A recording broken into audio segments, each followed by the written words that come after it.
am only 19 weeks post-op, and I have to have another surgery. That was not part of the plan at all. And I was just starting to think about getting back into running. But now, I'm a lot more cautious than I used to be. I'm Lisa. I'm a special ed teacher. I'm a foster mom.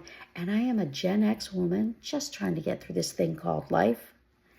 So back in November of 2025, I had a total hysterectomy and pelvic floor repair surgery.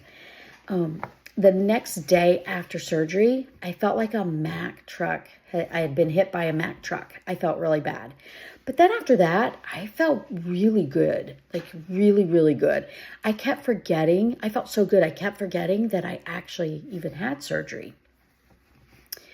Well, for my 6-week checkup, or maybe it was maybe I went for my 7th week checkup, I was actually released. I was medically released. He said everything was good. I felt good. I was so happy to have had that surgery because I had had a prolapse. And I was so happy that I just felt really good. And he said I could start running again. I could get on my bike, on my Peloton bike, and I could, ride the bike again. I could lift weights, just back into normal life. So I actually waited, because that was week 7. So I actually waited until 11 weeks post-op before I even got onto the treadmill, the bike, and started working out again. I only got through that first week of working out, and I started having issues again. I honestly, at first, thought it was just that part of the healing because I became active again, and it was, I just needed to heal. Healing was looking a little bit different because I was moving more. No, I knew something was not right. I never thought I had another prolapse, but I knew something wasn't right. So I went back to the doctor, to the surgeon, and he had to send me to a specialist. Went to see the specialist, and the specialist said, yes, I absolutely am. I have another prolapse. He said it has nothing to do with the first surgery. This is something completely, different. It wasn't something that he fixed. So the first surgery was successful, but this is an addition. So I have another prolapse, and I'm like, what? So I have to go get an MRI, some kind of diagnostic pelvis MRI in April, and then I will know exactly when.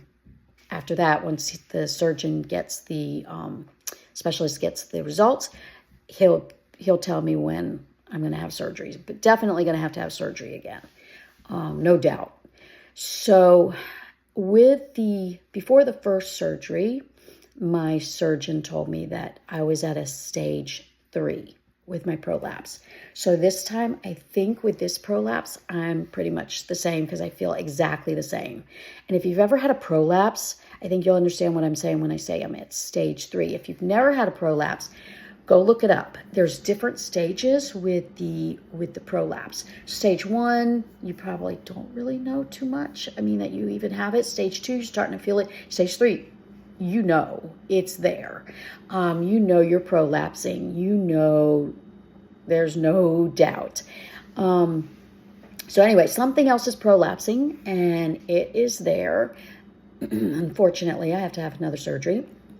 I am a little concerned because I just had surgery. I think with this surgery, though, during recovery, I'm going to take recovery a little bit differently. I'm going to approach it differently. I'm going to be more cautious. I'm going to rest a little bit better because I didn't rest a whole lot with the first surgery. And I'm not saying that, I did anything wrong with the first surgery because it was successful. But I'm going to approach it different. I'm a little gun shy now. I'm even going to approach working out differently. I don't know that I'll get right back into running.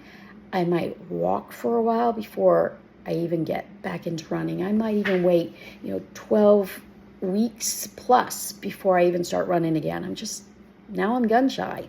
And if any of you guys have ever had a prolapse, you know exactly what I'm talking about. But one thing that I learned through all this, you never realize how strong you are until you actually go through it.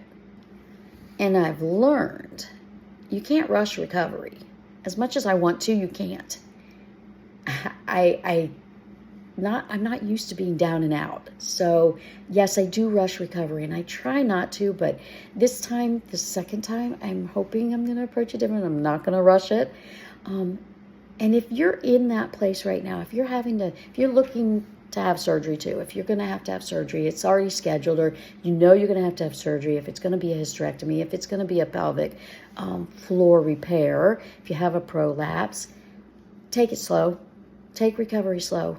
Seriously, learn from my mistakes. But know that you are not alone in this. But I will update you guys again once I know more about the second surgery and what exactly, so he's going to know exactly what's prolapsing from the MRI, because he wasn't sure. Even after checking, he wasn't sure. So I'll update you guys as soon as I know.